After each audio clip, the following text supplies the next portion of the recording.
tal? Continuamos con los especiales de Fogón en Fogón, los audiovisuales, y para nuestro programa de radio, por supuesto, como cada sábado de 16 a 18 por Radiográfica FM 89.3 en la República Argentina, en Buenos Aires, para la RU, sí, .caster.fm, también aquí en Buenos Aires, y para la Radio Cooperativa.uy en Montevideo, Uruguay. Le estamos dando la bienvenida a Jacqueline Gómez, sí, para charlar de algunos temas que tienen que ver, bueno, Jacqueline es ingeniera agrónoma, trabajó en el Ministerio de Ganadería, Agricultura y Pesca del Uruguay, y bueno, fue la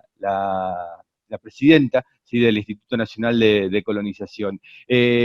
Con ella, sí, es quien vamos a estar charlando algunos temas que hacen al desarrollo rural, a la ruralidad y a colonización, sí, en términos también, de alguna manera, como nosotros pensamos, de vigencia del artiguismo. ¿Qué tal, Jacqueline? Muy buenos días, Andrés Correa te saluda.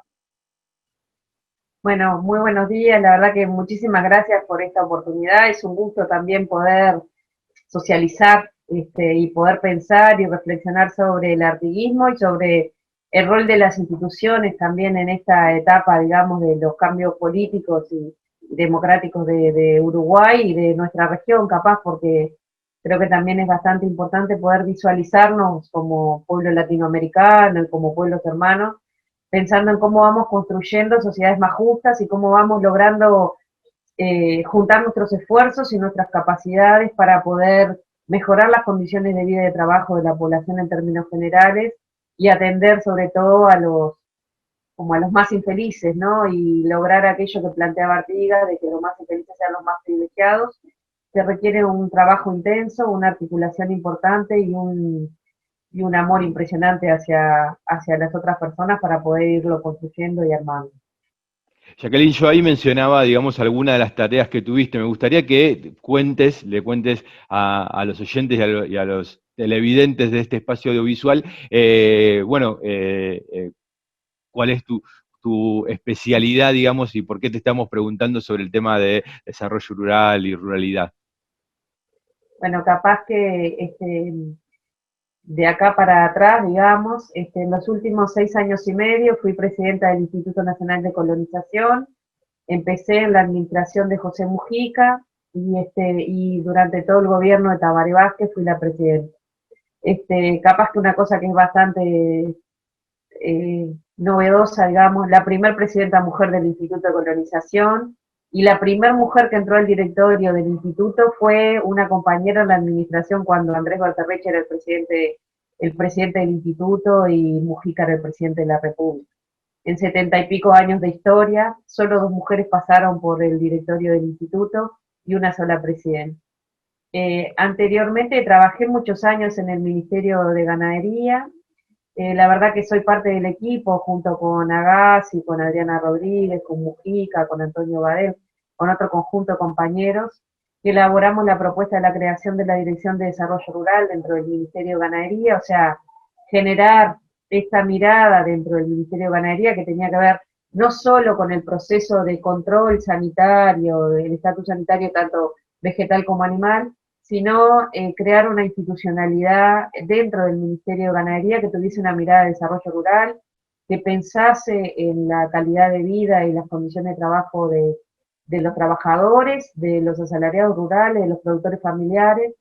Trabajé con otro equipo también importante en el tema crear el registro de productores familiares y crear las políticas diferenciadas a la producción familiar. Y bueno, la verdad que en ese proceso de cambios, hemos ido construyendo herramientas desde el 2005 acá bastante importantes para la transformación de la concepción de lo que entendemos de lo que son los procesos de desarrollo rural y lo que implica, digamos, trabajar en procesos de inclusión y de mejora de las condiciones de vida y de trabajo de la población rural. También tuve la oportunidad por algunos años de integrar la comisión honoraria de MEVIR, del Movimiento de Erradicación de Vivienda Insalubre Rural, que hace intervenciones a nivel rural, productivas, y de infraestructura productivas y de vivienda, y de los nucleados en los centros más poblados. Una experiencia, la verdad, que increíble, y bueno, capaz que en resumen, He trabajado en varias instituciones que están vinculadas al desarrollo rural, muchas, todas ellas, a partir del 2005, con los gobiernos del Frente Amplio, se reactivaron totalmente y tuvieron un rol preponderante en el proceso de desarrollo rural con una mirada integral, ¿no? Donde lo productivo era un componente, pero también las condiciones de vida y de trabajo eran también fundamentales, y donde en realidad trabajamos en aspectos productivos, económicos, sociales y ambientales para poder lograr esa mirada del territorio y aportar también a los procesos de organización de la gente en el lugar que eligió vivir y eligió trabajar. Ese trabajo, durante todos estos años también trabajé mucho en la articulación interinstitucional, porque esto que nosotros llamamos desarrollo rural inclusivo, solo se logra con la articulación de todas las instituciones públicas, con sus especialidades y con sus conocimientos, y sin ninguna duda con las organizaciones. Ahí está, Jacqueline, yo te iba a preguntar esto que vos mencionabas de el desarrollo rural, ¿sí? Este desarrollo rural inclusivo. Si hoy con la ley de urgente consideración ya promulgada, la labor que vino desarrollando hasta febrero de este año la gestión del Frente Amplio, y de cara a lo que se está discutiendo hoy en el Parlamento, que es el presupuesto, ni más ni menos que el presupuesto nacional quinquenal, ¿sí? En el Uruguay, digo, si eso, digamos, afecta justamente esta política de desarrollo rural y en qué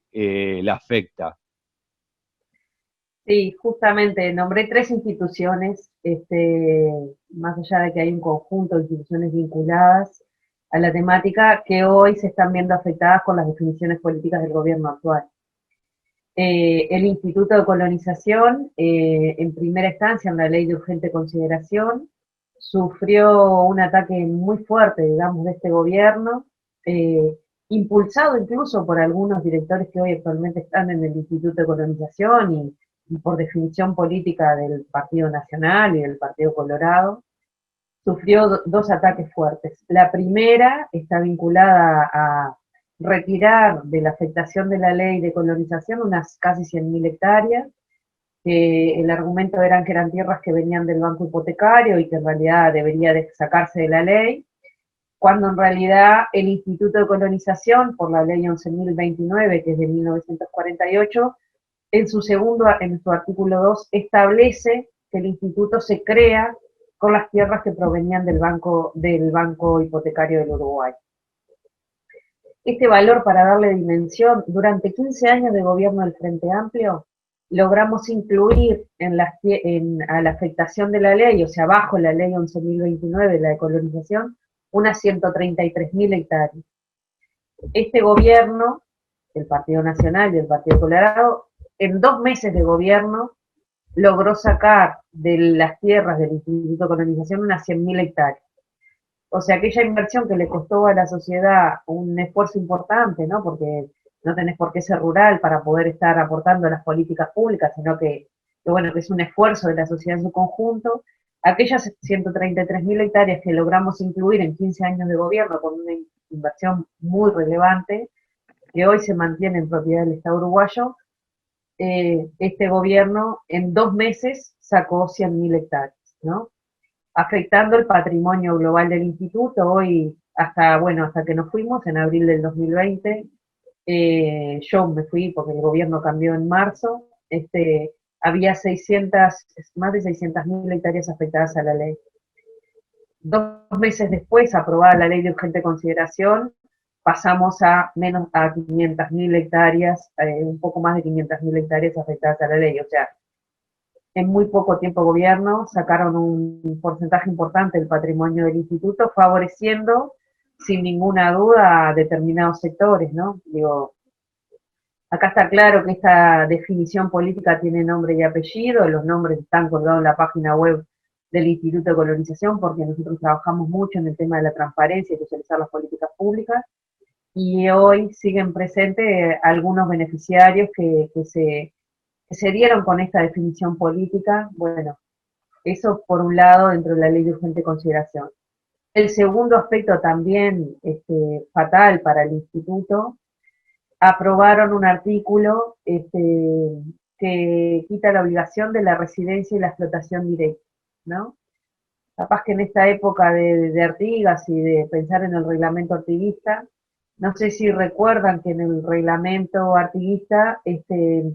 una de las obligaciones de los que se recibían las suertes de estancia era construir un rancho y los ranchos y la infraestructura productiva, ¿no? Entonces, eso que era la obligación los beneficiados con la gracia del reglamento de tierra, implicaba la obligación de residir y trabajar en ese lugar, y bueno, y era la parte de las políticas de erradicación y de mantenimiento y de la ocupación del territorio rural, ¿no? El artículo 11, ¿no?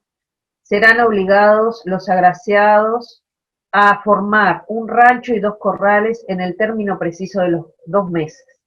Los que cumplidos, si se advierte la misma negligencia, será que el terreno donado a otro vecino más laborioso y benéfico de la provincia. Aquella obligación de residir y explotar directamente, que está expresada en el artículo 11 del Reglamento de Tierras, en el Instituto de Colonización, en la ley 11.029 de 1948, estaba presente en toda la ley, ¿no? La importancia de generar la seguridad en el territorio, de la erradicación de la población en el medio rural, de dar condiciones de vida y erradicación a los trabajadores. En la ley de urgente consideración, este gobierno, el Partido Nacional a la cabeza, con el Partido Colorado, aprobó que ya no es obligatorio vivir y trabajar directamente en el predio de las tierras del Instituto de Colonización, y eso lleva,